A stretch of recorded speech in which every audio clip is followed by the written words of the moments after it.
எல்லோருக்கும் வணக்கம். Welcome back to my channel. Morning 5 o'clock இது. என்னோடய மண்டே மார்னிங் ரெகுலராக ஸ்கூல் டே மார்னிங் ரொட்டீனை தான் எங்களோட ஷேர் பண்ணிக்கிறேன். மார்னிங் எழுந்த உடனே ஃபஸ்ட்டு நம்ம ஃப்ரெஷ்அப்லாம் பண்ணிவிட்டு வந்துட்டு நான் ஃபஸ்ட்டு அரிசி தான் தண்ணியில் போட்டுருவேன். இன்றைக்கி பார்த்திங்கன்னா கலந்த சாதம் தான் செய்ய போகிறேன். ஸோ ஃபஸ்ட்டு ரைஸ் வச்சு எடுத்து நம்ம ஆற வச்சுட்டு தான் கிளறணும். கேரட் சாதமும் எக்கு பாயில் பண்ணி ஃப்ரை பண்ணுவோம் இல்லையா, அந்த மாதிரி பண்ணி கட்டலான்ட்ருக்கேன். மண்டே எவ்வளோ சிம்பிளாக முடியுமோ அவ்வளோ சிம்பிளான லஞ்ச் தான் நான் எப்போவும் கட்டுறது. அதுக்கப்புறம் பால் காசிட்டு காஃபி நான் ஃபஸ்ட்டு வார்ம் வாட்டர் குடிச்சிட்டு அதுக்கப்புறம் காஃபி குடிச்சிட்டு ஒரு அரௌண்டு ஒரு 5:40 மாதிரி தான் நான் ஸ்டார்ட் பண்ணுவேன் கிச்சனில். ஸோ ஃபஸ்ட்டு பால் காசிகிட்ருக்கேன். நான் பால் காசிட்டு முதல்ல பால் காசி அந்த பால் சாமிக்கு கொஞ்சம் எடுத்து வச்சுட்டு அதில் கல்கண்டு போடுவேன். கல்கண்டு போட்டு கொஞ்சோண்டு பால் சாமிக்கு எடுத்து வச்சுட்டு அப்புறம் நான் காஃபி போட்டு குடிப்பேன்.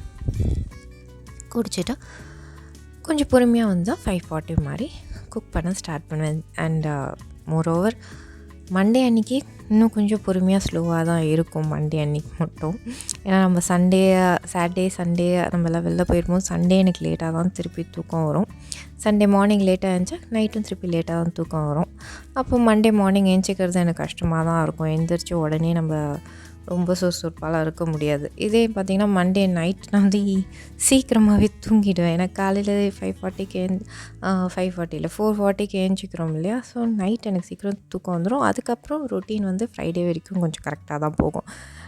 சாட்டர்டே சண்டே சொதப்படுறதால மண்டே இந்த மாதிரி ஸ்லோவாக லேசியாக தான் இருக்கும் மண்டே மார்னிங் எனக்கு. ஸோ காஃபி ரெடியும் காஃபி குடிச்சிட்டு அதுக்கப்புறம் நான் ஆஸ் யூஷுவல் ஃபஸ்ட்டு ரைஸ் வச்சு ஏன்னா கலந்த சாதம் கேரட் சாதம் தான் கலர போகிறேன். சாதம் வச்சு இறக்கி அது சூடு ஆறுனதுக்கப்புறமா தான் சாதம் கலரும். அதனால் ஃபஸ்ட்டு சாதம் வச்சுட்டேன். அப்புறம் அதே மாதிரி முட்டை வறுக்க போகிறதால முட்டையும் பாயில்டு எக் வேணுங்கிறத பாயில் பண்ணிக்கிறேன். தேவையான முட்டையை வேக போட்டுட்டு அதுக்கப்புறம் நான் அதுக்கு என்னென்ன ரெடி பண்ணணுமோ கேரட் துருவுறது வெங்காயம் மறியறது அதெல்லாம் செய்வேன்.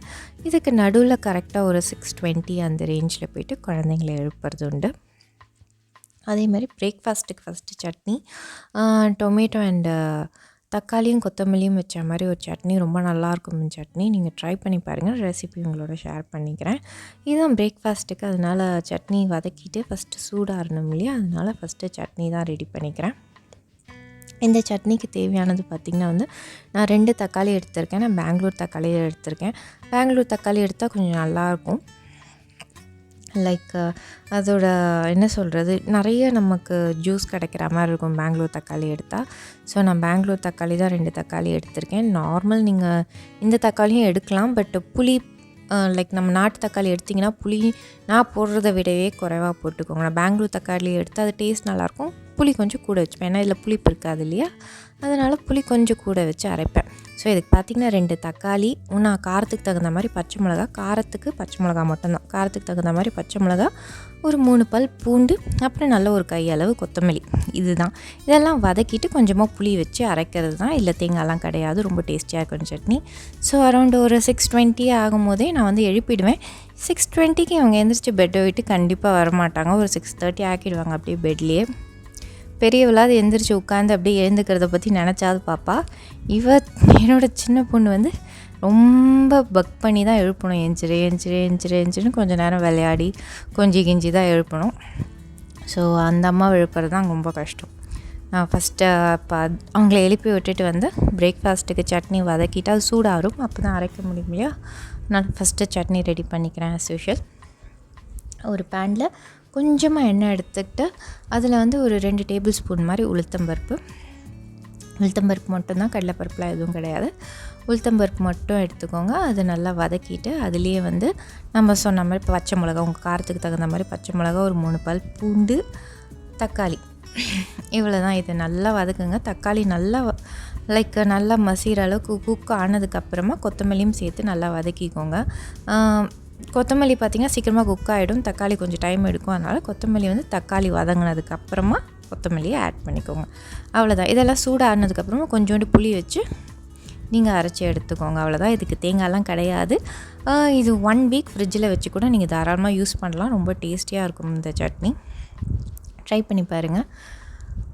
ஸோ ஃபஸ்ட்டு சட்னி ரெடி பண்ணிவிட்டு நான் அதுக்கப்புறம் நடுவில் போய் அவங்களையும் எழுப்பணும்.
பார்த்திங்கன்னா நான் சின்ன நெல்லிக்காய் சைஸ் புளி வைக்கிறேன். இதுலேயும் பாதி வச்சா போதும் நீங்கள் நாட்டு தக்காளி யூஸ் பண்ணுற மாதிரி இருந்தேன். ஏன்னா அதில் புளிப்பு இருக்கும். இந்த பெங்களூர் தக்காளியில் வந்து புளிப்பே இருக்காது. அதனால தான் நான் ஒரு சின்ன நெல்லிக்காய் சைஸ் வைக்கிறேன். இதே நீங்கள் நாட்டு தக்காளி யூஸ் பண்ணி செய்கிறதா இருந்தால் இந்த புளி அளவு இதுலேயும் பாதி குறைச்சிக்கிட்டா போதும். இப்போ வந்து நான் கேரட் சாதம் தாளிக்கிறேன். கேரட் சாதம் நான் ஆல்ரெடி ஷேர் பண்ணியிருக்கேன் 2 வாட்டி ரெசிபி. அதே மாதிரி தான் பண்ண போகிறேன். கடுகு, உளுத்தம் பருப்பு, கொஞ்சம் ஜீரகம்லாம் தாளிச்சிட்டு நான் எண்ணெய் கொஞ்சம் நெய்யும் ஆட் பண்ணிப்பேன். கேரட் சாதம் பொறுத்த வரைக்கும் நெய் போட்டால் நல்லாயிருக்கும். அப்புறம் காஞ்ச மிளகாய், கொஞ்சோண்டு வெங்காயம், தாளிப்பில் கொஞ்சோண்டு பெருங்காயம், இந்த மாதிரி இது நார்மலாக நான் எப்பவும் செய்கிறது தான் இது. கொஞ்சோண்டு சாம்பார் பொடி சேர்த்து லைக் வதக்கி துருவின கேரட்டையும் ஆட் பண்ணி எடுக்கிறது தான் இந்த recipe. Detail recipe already share பண்ணதால் நான் திருப்பி இதுலேயும் ஷேர் பண்ணலை.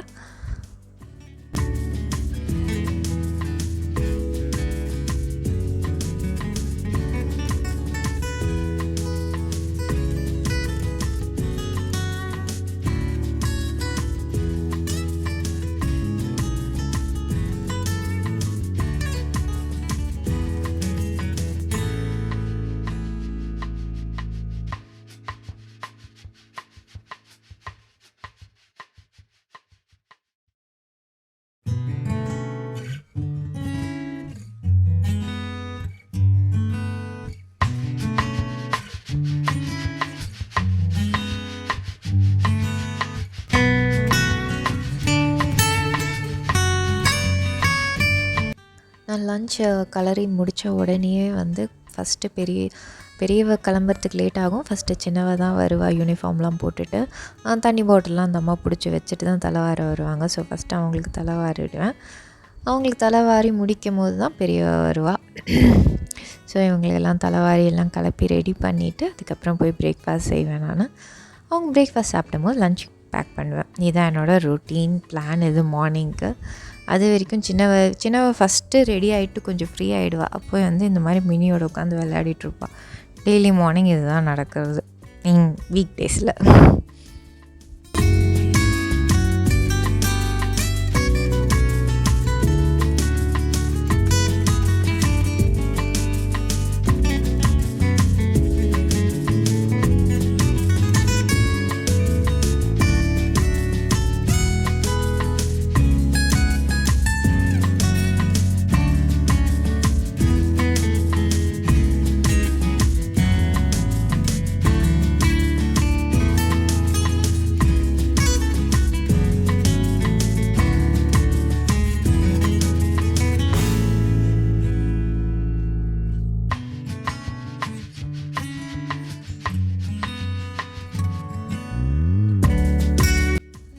முட்டை வறுவலுக்கு தான் இப்போ நான் ரெடி பண்ணிகிட்ருக்கேன். முட்டை வறுவல் பார்த்திங்கன்னா வந்து ஒரு பேனில் கொஞ்சமாக எண்ணெய், அதுலேயே வந்து 1 டீஸ்பூன் மாதிரி இஞ்சி பூண்டு பேஸ்ட்டு, கொஞ்சமாக இந்த மசாலாவுக்கு தேவையான அளவு மட்டும் உப்பு, அதுலேயே கொஞ்சமாக தனியாத்தூள், கொஞ்சமாக மிளகாய்த்தூள், கொஞ்சம் மிளகுத்தூள். என் பாப்பா மிளகுத்தூள் போட்டு முட்டை வறுவல் கேட்டால். ஸோ மிளகு காரம் தான் மெயினாக. மிளகாய்த்தூள் வந்து கொஞ்சமாக ஒரு ஃப்ளேவருக்கு மட்டும். அது கூட வந்து ஜீரகப்பொடி, அதுக்கப்புறம் மஞ்சப்பொடி, இதெல்லாம் போட்டு நல்லா ஃப்ரை பண்ணிக்கலாம். அது ஃப்ரை ஆகும்போது கொஞ்சமாக தண்ணி விட்டுக்கிறேன். நான் மசாலா கருகாமல் இருக்கிறதுக்கு லைட்டாக தண்ணி விட்டுட்டு ஒரு பாயில் வந்தோடனே நம்ம ஒரு வேக வச்சுருக்க முட்டையை கட் பண்ணி போட்டு நல்லா தண்ணி சுண்ணதுக்கப்புறம் ஃப்ரை பண்ணி எடுத்துக்கலாம். அப்போ நல்லா மசாலாவும் நல்லா குக் ஆகிருக்கும், அந்த முட்டையிலையும் கொஞ்சம் இறங்கியிருக்கும். அப்போ டேஸ்டியாக இருக்கும் சாப்பிட. அதுக்காக லைட்டாக கொஞ்சம் தண்ணி விடுறேன்.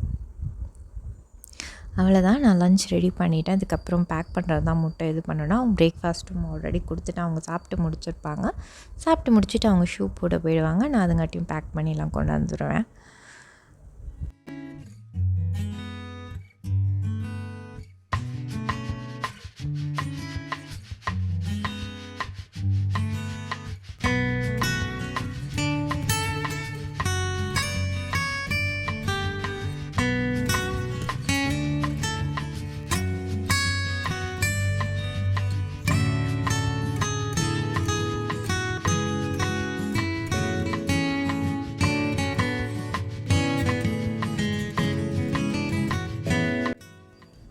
இன்றைக்கி லன்ச் பார்த்திங்கன்னா இதுதான், கேரட் சாதமும் முட்டை வறுவலும் கட்டியிருந்தேன்.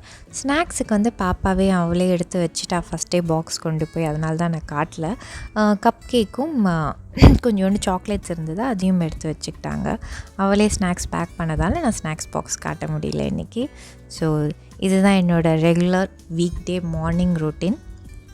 எவ்வளவும் பண்ணிக்கிட்டே இன்றைக்கி எப்போவுமே ரெசிபி மட்டும்தான் ஷூட் பண்ணுவேன். இன்றைக்கி அவங்க கிளம்புறது கொள்வது எல்லாமே ஷூட் பண்ணும் போது ரெகுலர் டைமை விட ஒரு 5 மினிட்ஸ் லேட் ஆகிடுச்சு. இல்லைனா நான் வந்து 7:40க்கு இவங்களை ரெடி பண்ணி வச்சுட்டு ஒரு 5 மினிட்ஸ் அமைதியாக உட்கார்ற மாதிரி இருக்கும். ஏன்னா அவங்க 7:45 கிளம்புவாங்க. இன்றைக்கி கரெக்டாக 7:45க்கு தான் நான் லஞ்ச் பேக்கே கொண்டு போய் கொடுக்குற மாதிரி ஆகிடுச்சு. So this is my morning school day morning routine. இது தான் இந்த வீடியோ அண்டு இன்றைக்கி ஷேர் பண்ண சட்னியோட முட்டை வறுவல் ரெசிபி உங்களுக்கு பிடிச்சிருந்தா, இந்த வீடியோ பிடிச்சிருந்தா கண்டிப்பாக சப்ஸ்கிரைப் பண்ணி சப்போர்ட் பண்ணுங்கள். தேங்க்யூ ஃபார் வாட்சிங்.